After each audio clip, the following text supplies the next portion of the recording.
2022年2月24日のあの日、ロシア軍の襲撃を受け、銃弾が飛び交うキーウ郊外のホストメリ空港に、この機体、アントノフ124、機体記号 UR-82027 はいました。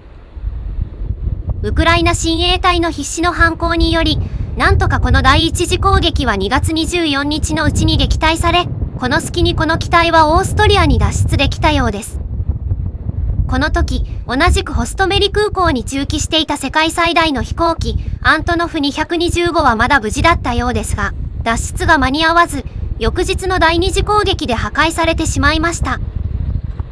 以降、アントノフ航空は拠点をキーウからドイツのライプツィヒに移しながらも、アントノフ124を主力として、ウクライナの国籍記号とウクライナの国旗をまとって運航を続けています。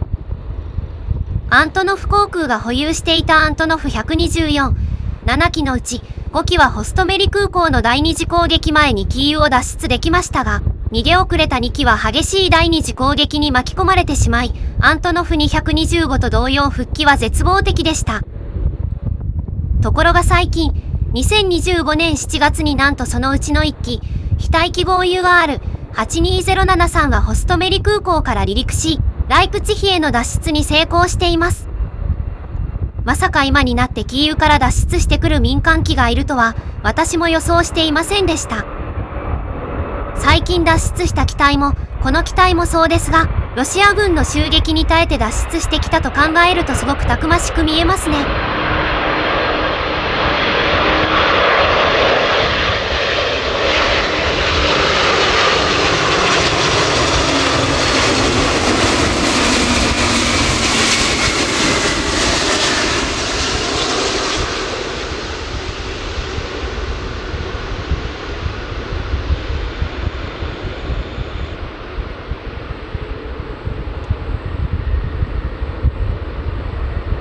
飛行機は成田空港の A 滑走路、ランウェイ3をレフトに着陸しました。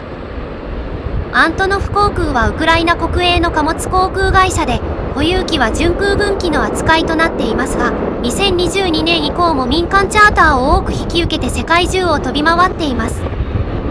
本日2025年10月14日にここ、成田空港へ飛来したのも民間チャーターのミッションです。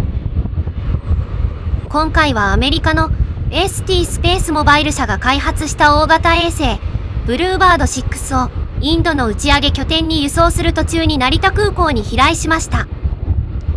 ST スペースモバイルの開発拠点があるテキサス州ミッドランドを10月12日に出発し、ダラス、アンカレッジを経由して、約40時間かけて成田空港に到着しました。運んでいるブルーバード6は、展開すると十数メートル四方にもなる巨大なアンテナを持つ人工衛星で、アントノフ124という機種は、このような通常の貨物機では運べないような超大型貨物を運べるという、ほぼ唯一無二の強みを持っているため、今日もフル稼働で世界中を飛び回っています。アントノフ航空以外に、ロシアのボルガドニエプル航空などもアントノフ124の民間チャーターを提供していますが、ウクライナ侵攻以降、多くの西側諸国でロシア国籍機の乗り入れが禁止となっているので、西側諸国からのチャーター依頼が今、アントノフ航空に殺到している状況らしいです。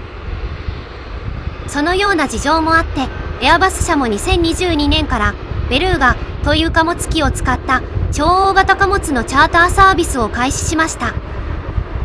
これを利用して、神戸空港にベルーガが何度かヘリを届けに来たのは記憶に新しいですが、実は、ベルーガのチャーターサービスは2025年1月にひっそりと事業停止が発表されており、もう当分ベルーガが日本に来ることはなさそうです。